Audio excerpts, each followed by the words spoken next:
kalau Pilpres dilakukan bulan depan dengan situasi yang seperti sekarang di Indonesia, maka bisa dipastikan cawapresnya adalah Purbaya, Prabowo Purbaya. Itu bisa dipastikan.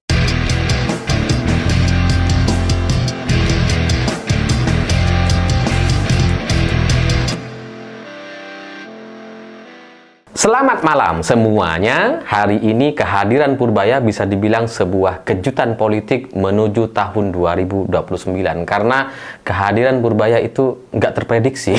Tiba-tiba muncul dan kemudian sekarang seperti mengambil panggung politik dua orang paling banyak sekali diberitakan di Indonesia, yakni Gibran dan Kang Deddy Mulyadi.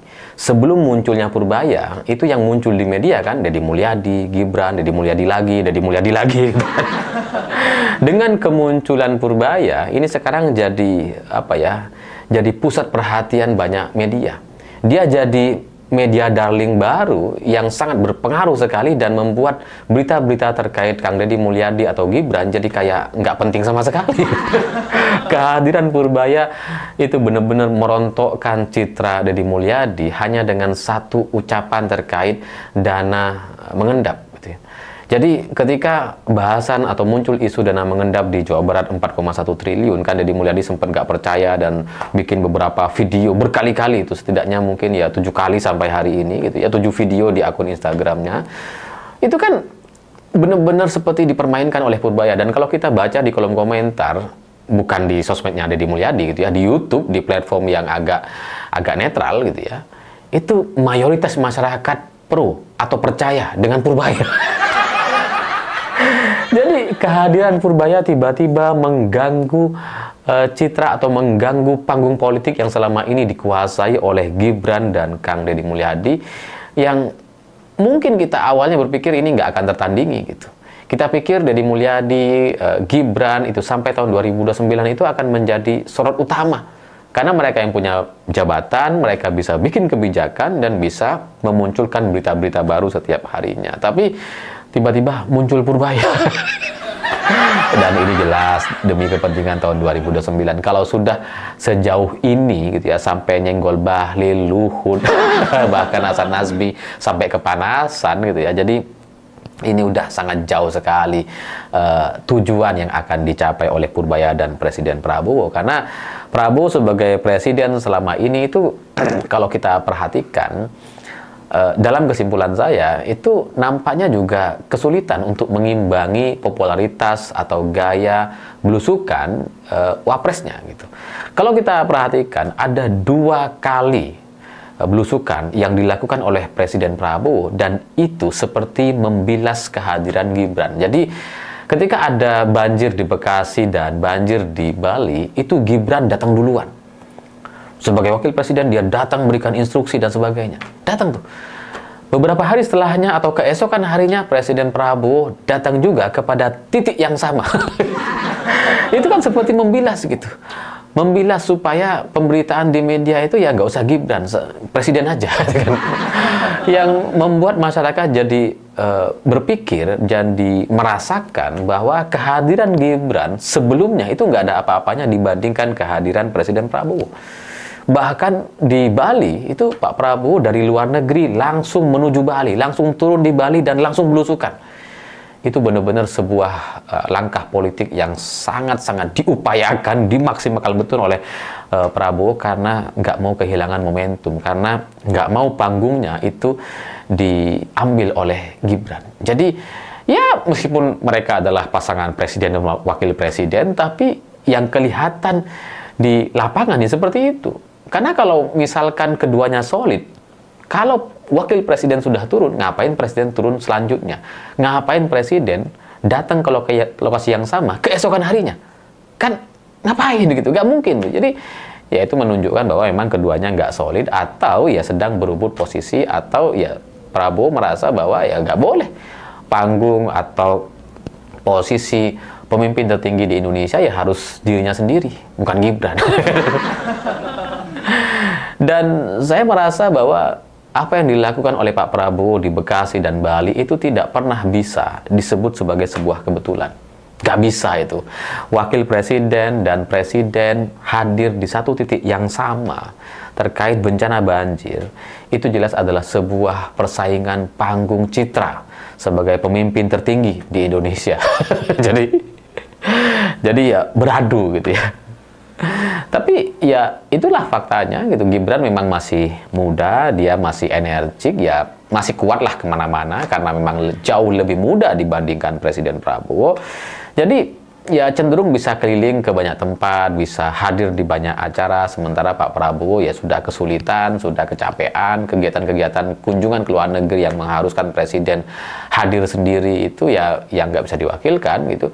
Itu kan sudah membuat Pak Prabowo nampak kelelahan. Jadi kalau harus belusukan lagi kemana-mana itu ya udah capek lah. Tapi di isu-isu besar gitu ya, di masalah-masalah besar, Pak Prabowo tetap mengupayakan untuk hadir supaya Gibran tidak dianggap sebagai penguasa tunggal di Indonesia, supaya Gibran dianggap ya bukan siapa-siapa.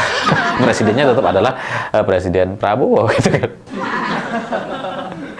Dan ya meskipun Pak Prabowo nggak mungkin mengimbangi belusukan atau kegiatan daerah seperti yang dilakukan oleh Gibran, seperti mancing bersama dengan orang masyarakat gitu ya. Ya tapi di isu yang sensitif atau besar atau dampaknya bagi masyarakat itu kuat, ya Pak Prabowo masih ya melakukan sedaya upaya, mengupayakan semaksimal mungkin gitu ya, memaksakan bahkan mungkin bahasanya, dengan ya usia yang sudah cukup lanjut dan dengan energi yang mungkin tidak sebesar Gibran, Pak Prabowo ya berusaha untuk fight, untuk tetap menunjukkan diri sebagai Presiden Indonesia.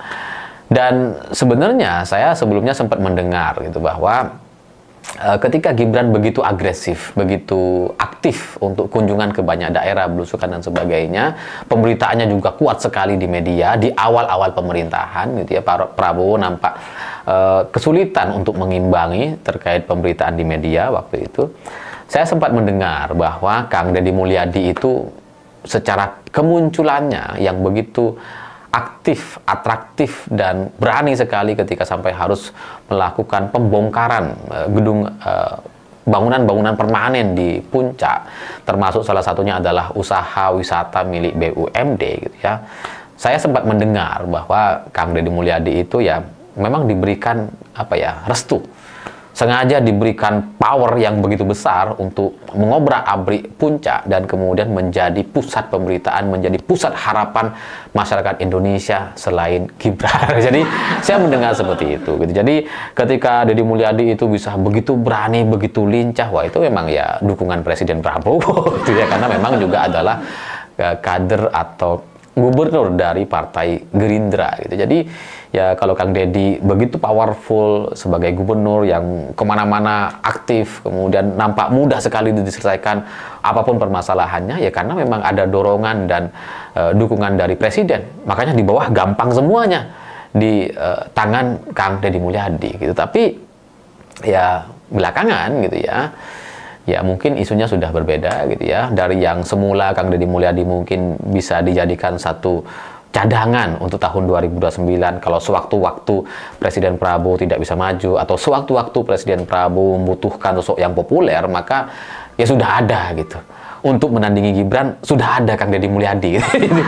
Itu yang saya dengar gitu ya. Jadi ya Prabowo, Deddy Mulyadi bisa maju sepaket ya dari Gerindra, sesama kader Gerindra, ya ketum Gerindra dan kadernya gitu ya. Prabowo Deddy ini kan jadi seperti Prabowo Sandiaga di masa lalu, dan itu sudah pernah terjadi, sesama partai Gerindra maju dalam satu paket dan didukung oleh partai-partai yang lain. Jadi saya melihat mendengar bahwa ada skenario ke sana itu, karena nilai plus seorang Deddy Mulyadi itu wah sangat luar biasa kalau dibandingkan Gibran gitu. Gibran nggak ada apa-apanya lah. Gibran ketika berhadapan dengan warga itu nggak natural, wajahnya tuh nggak asli, nggak disukai intinya sama masyarakat gitu, karena dia elit, dia anak presiden gitu. Jadi masyarakat tuh merasa agak berjarak. Tapi dengan Deddy Mulyadi terbukti, meskipun hanya wilayah Jawa Barat, itu terbukti masyarakat ketika bertemu dengan Deddy Mulyadi itu wah sangat luar biasa antusias gitu. Jadi ya dari situ saya pikir wah ini jadi nih Prabowo Deddy Mulyadi. Ya bahwa kemudian ada perubahan-perubahan sedikit dan entah gimana ceritanya saya juga nggak ngerti, saya belum update lagi terkait posisi terbaru gitu ya, terkait informasi-informasi menuju 2029 dengan kemunculan tiba-tiba seorang Purbaya yang merebut panggung utama media yang semula begitu dikuasai sama Kang Deddy Mulyadi, Gibran, itu sekarang Purbaya. Ya, Deddy Mulyadi yang semula nampak seperti superhero gitu ya, seperti harapan masyarakat, itu dibuat kelimpungan sama Purbaya. Nggak berdaya itu menghadapi masalah atau isu dana mengendap 4,1 triliun. Dan Gibran yang sebelumnya begitu aktif keliling kemana-mana gitu ya, menjadi pusat pemberitaan dan videonya juga muncul di beragam platform sosial media, hari ini tuh seperti kehilangan spot, seperti kehilangan posisi gitu. Lihat aja, berita-berita Gibran mau mancing mau apa, itu tidak sebesar pemberitaan Purbaya. Kalian bisa cek silakan di media yang biasa kalian baca gitu. Jadi meskipun Gibran kayaknya sudah menyadari, meskipun Gibran kemudian coba memanfaatkan Purbaya dengan melakukan pemanggilan. Jadi Purbaya itu dipanggil sama Gibran, tapi ya katanya di dalam sudah diskusi dan sebagainya. Tapi setelah itu ternyata Gibran tidak berani muncul keluar bersama Purbaya. Dia nggak berani memberikan pernyataan apa-apa. Ya mungkin karena takut salah juga. Mungkin takut dia pelongo lagi di hadapan Purbaya, malah tambah telak gitu ya. Malah tambah parah kalahnya kalau sampai muncul berbarengan dan Purbaya ternyata menunjukkan satu karisma atau ya aura yang lebih kuat dibandingkan Gibran, kan dia jadi lebih malu. Jadi sebenarnya ketika Gibran memanggil Purbaya itu, saya pikir itu adalah upaya untuk bermain di ombak besar bernama Purbaya, untuk memanfaatkan Purbaya gitu ya. Tapi ternyata itu tidak berhasil karena Gibrannya juga ragu-ragu untuk muncul bersama.